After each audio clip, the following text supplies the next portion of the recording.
I mean, I wish it was more exciting than that, but I'm being totally serious. To this day, this is the first change I have every single one of my one-on-one nutrition coaching clients make on their journey, and it works 100% of the time. Do you struggle to stay consistent with healthy eating and just want food decisions to be easy, guilt-free, and sustainable? You're in the right place. Hi, I'm Chelsea, nutritionist and fitness coach who overcame restrictive yo-yo dieting and body image insecurities using simple nutrition tools, all backed by biblical principles. And now I help women like you find that same freedom with food so you can feel confident in the look and health of your body for decades to come. I'm ready to dive in with you. So grab that cute notebook you've been hanging on to and let's go.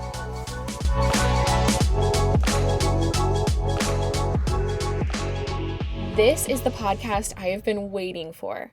Go ahead and subscribe. I have followed Chelsea for years now, and you won't regret it. I'm so excited for what's to come. Marie, first of all, thank you so much for following me for years, but also for taking the time to write this review. I cannot tell you how much it helps and how much it means to me. So now let's get to the stuff she's talking about. Welcome to the show. Today, I'm going to give you the number one best thing you can do when you want to get serious about eating healthy, like all the time, not just when you're on a diet. But maybe you're feeling overwhelmed by where to start because, sis, I know there is just so much noise around nutrition right now. It seems like every day there is a new superfood or thing to stay far, far away from. Everyone's got their own opinion, and frankly, it's overwhelming. And, I think back to when I was starting my journey to just be healthier, and it's almost comical. I mean, the things that I thought and were told were healthy that I now know the truth about is cringeworthy. And then don't get me started on the 30-day challenges that were basically 0 to hero overnight, which of course means that day 31 is a total bust. I mean, I was a hot mess express and didn't know it, which made it even more frustrating when I felt like my progress never went anywhere despite doing all of this work.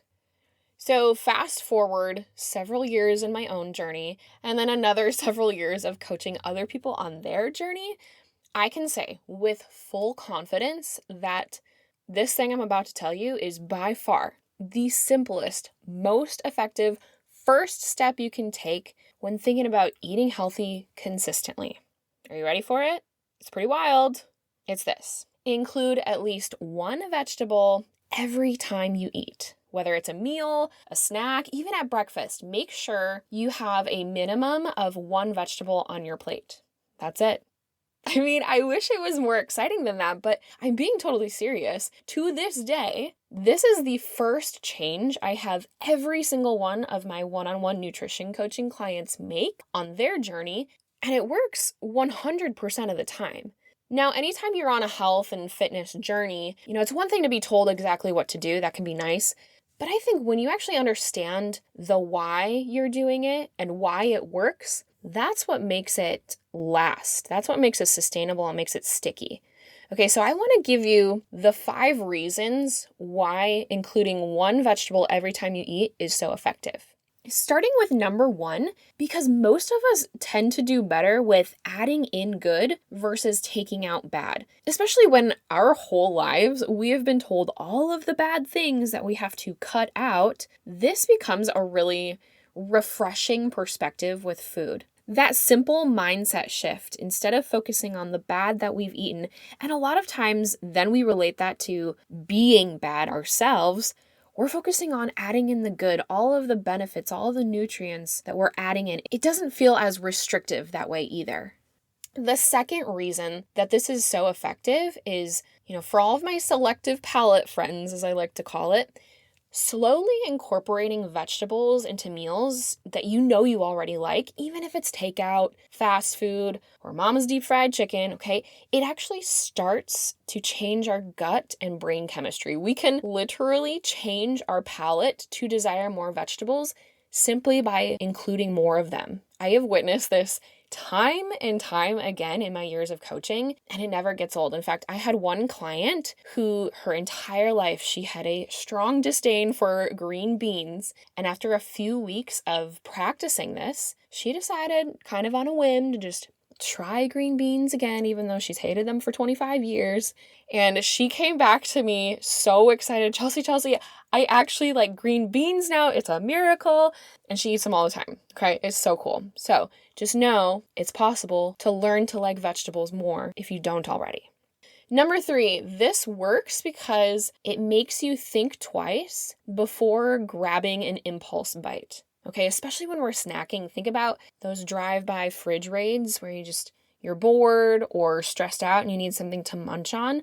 That's oftentimes where we get derailed with our health goals. But if you make it a personal rule to include one vegetable every single time you eat, it really makes you stop and think twice about it, unless you got, some baby carrots or snap peas hanging out in the fridge, which, great, snack on those. Awesome. Like, if that's your stress food, let's do it, fam.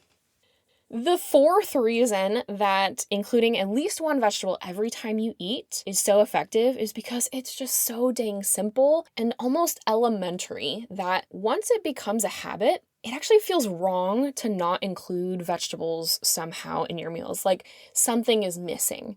I've actually had numerous clients report to me at some point or another in their journey during their weekly check-ins, something along the lines of, it wasn't my best week, but at least I included vegetables every single time I ate. It just becomes a non-negotiable, which I think is beautiful. Vegetables are packed with phyto and micronutrients and fiber there are really no cons to eating more vegetables.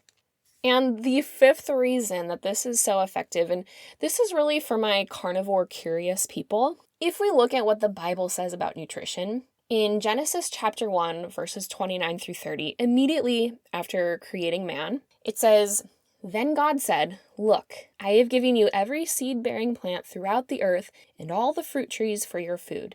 And I have given every green plant as food for all the wild animals, the birds in the sky, and the small animals that scurry along the ground, everything that has life.'" And that is what happened.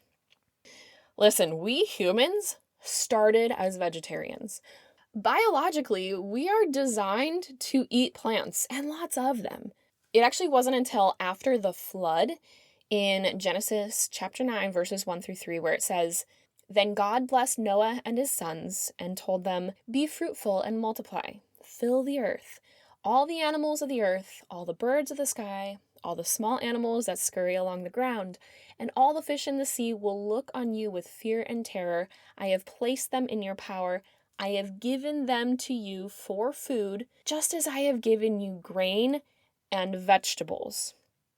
Y'all, this is where we became omnivores. I want to make a special note here. Anytime we eliminate an entire food group that God said He created as food for us to eat, that will always be a red flag. Now, I do think there is a time and place in certain health journeys to do a food elimination, especially if we've got some, gut microbiome imbalances, maybe some food intolerances. Okay, but that's never meant to be permanent. It's supposed to be a trial and a temporary thing. So if we're planning to eliminate an entire food group that God created as food for us and nourishment for humans, that's when it should be kind of a red flag. Okay, I just want to put that note out there.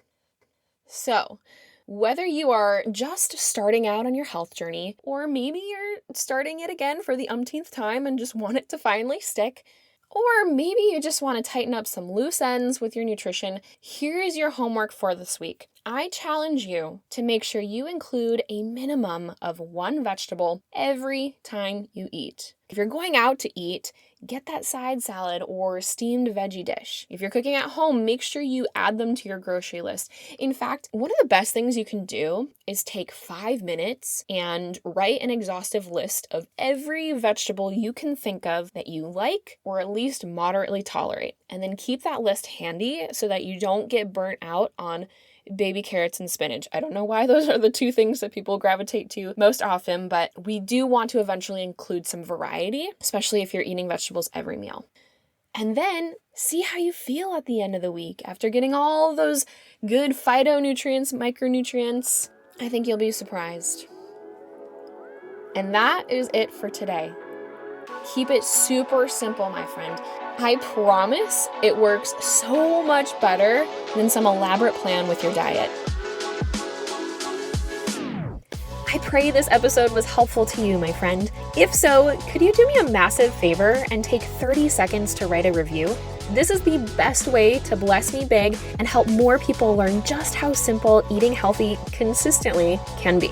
And if you want more value-packed info from me, head to coachrain.com and sign up for the Weekly Harvest, my weekly emails filled with recipes, how to use food as medicine, biblical nutrition, and more. That's coachreign.com for the Weekly Harvest. Blessings until next time, sis. Toodles.